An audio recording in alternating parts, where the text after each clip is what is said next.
जैसा कि ये विदित है कि इस बार यूपी में हुए विधानसभा चुनाव में बीएसपी को सत्ता में आने से रोकने के लिए सपा व बीजेपी ने अंदर अंदर मिलकर इस चुनाव को पूरे तौर से हिंदू मुस्लिम रंग दिया है, जिसके कारण बीजेपी फिर से यहाँ सत्ता में वापस आ गई है और इसके लिए सपा ही पूरे तौर से जिम्मेवार है। और अब यूपी में खासकर कमज़ोर वर्गों व मुस्लिम समाज के लोगों के ऊपर जो आए दिन जुल्म जाती हो रही है, तो उसके लिए भी सपा मुखिया ही पूर्ण रूप से जिम्मेवार व कसूरवार भी है।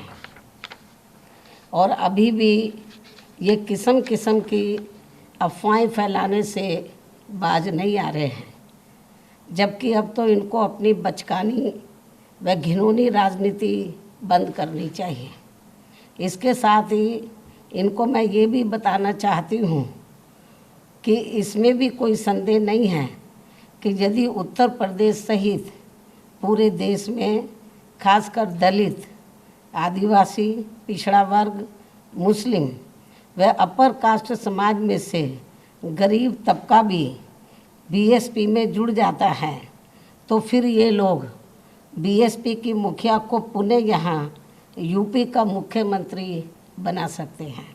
और इतना ही नहीं बल्कि आगे चलकर देश का प्रधानमंत्री भी बना सकते हैं, क्योंकि इन वर्गों के वोटों में बहुत बड़ी ताकत है, बशर्ते यदि ये लोग एकजुट होकर बीएसपी से जुड़ जाएं और चुनाव में किसी भी प्रकार से गुमराह ना हो, किसी भी प्रकार के बहकावे में ना आए।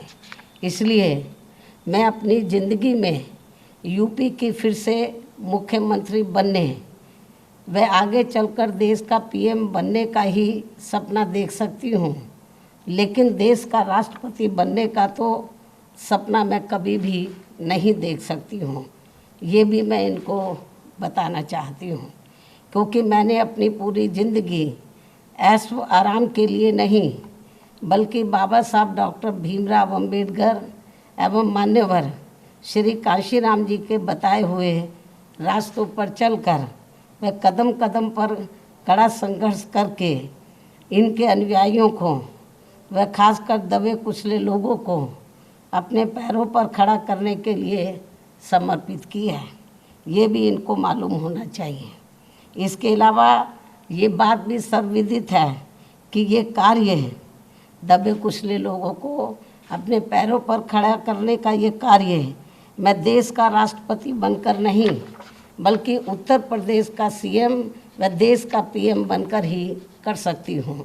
इसलिए सपा के लोग अपने राजनीतिक स्वार्थ में मुझे ज़बरदस्ती राष्ट्रपति बनाने का जो सपना देख रहे हैं, तो उसे इनको भूल जाना चाहिए, कोई फ़ायदा नहीं। जबकि इस मामले में हकीकत ये है कि सपा वाले मुझे देश का राष्ट्रपति बनाने का सपना इसलिए देखते रहते हैं ताकि उनके लिए यूपी का सीएम बनने का रास्ता साफ हो जाए, जो ये कदापि संभव नहीं हो सकता है। क्योंकि इस बार चुनाव में यूपी के मुसलमानों व यादवों ने भी इनको एक तरफा अपना वोट देकर देख लिया है। इनका कई पार्टियों से किया गया गठबंधन भी इन्होंने देख लिया है, लेकिन इसके बावजूद भी सपा अपनी सरकार बनाने में कामयाब नहीं हो सकी है। ऐसे में मुझे पूरा भरोसा है कि अब वे आगे इनके बहकावे में कतई भी नहीं आएंगे और वे फिर से यहाँ यूपी में बीएसपी की अपनी सरकार ज़रूर बनाएंगे।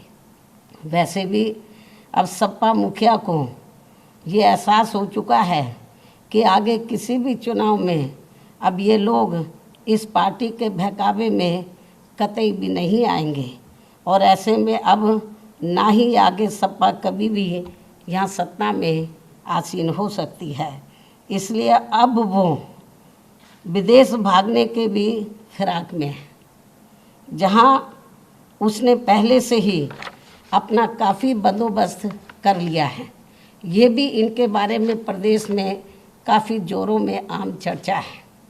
इसके साथ साथ यहाँ मैं ये भी बताना चाहती हूँ कि यूपी में बीएसपी की सरकार में दलित, आदिवासी व पिछड़े वर्गों में जन्मे हमारे महान संतों, गुरुओं व महापुरुषों आदि के आदर सम्मान में जो स्मारक व पार्क आदि बनाए गए थे, तो उनके रख रखाव को लेकर सपा सरकार में तो बहुत ज़्यादा और अब भाजपा सरकार में भी काफ़ी ज़्यादा उपेक्षा हो रही है, जिसकी वजह से अब आए दिन सभी स्थलों की हालत काफ़ी ज़्यादा खराब हो चुकी है। और इस मामले में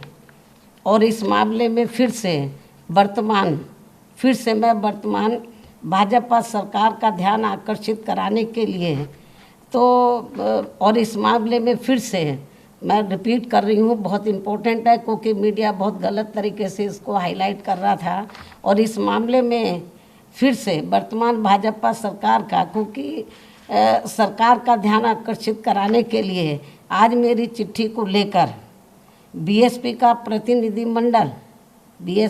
प्रतिनिधिमंडल अर्थात श्री एस.सी. मिश्रा, राज्यसभा सांसद व राष्ट्रीय महासचिव बसपा एवं श्री उमा शंकर सिंह, बीएसपी विधानमंडल दल के नेता आदि यूपी के मुख्यमंत्री योगी जी से मिले हैं।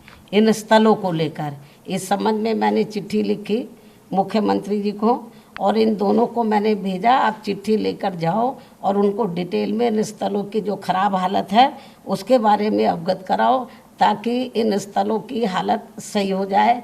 इस ओर सरकार ध्यान दे। मैं उनसे यही उम्मीद करती हूँ कि वे इस मामले में अब जरूर उचित व ठोस कदम उठाएंगे। चिट्ठी की कापी भी मीडिया को दे दी जाएगी, क्योंकि जो गलत प्रचार कर रहे हैं, आज ये दोनों मिले हैं, ये तो मेरी चिट्ठी लेकर मिले हैं स्मारकों को लेकर कि स्मारकों की हालत बहुत ज़्यादा खराब है और इस ओर सरकार ध्यान दे। और जो चिट्ठी लेकर मिले वो कापी भी हम मीडिया को भेज देंगे, ये भी मैं बताना चाहती हूँ। इसके साथ ही इस समय देश में रमज़ान का महीना चल रहा है, लेकिन जिस प्रकार से इस दौरान बिजली की कटौती की जा रही है, ये सब ठीक नहीं हो रहा है। इस मामले में केंद्र व सभी राज्यों की सरकारें जरूर सख्त व कठोर कदम उठाएं। बीएसपी की ये पुरजोर मांग है। इन्हीं खास अनुरोधों के साथ ही अब मैं अपनी बात यहीं समाप्त करती हूँ। धन्यवाद।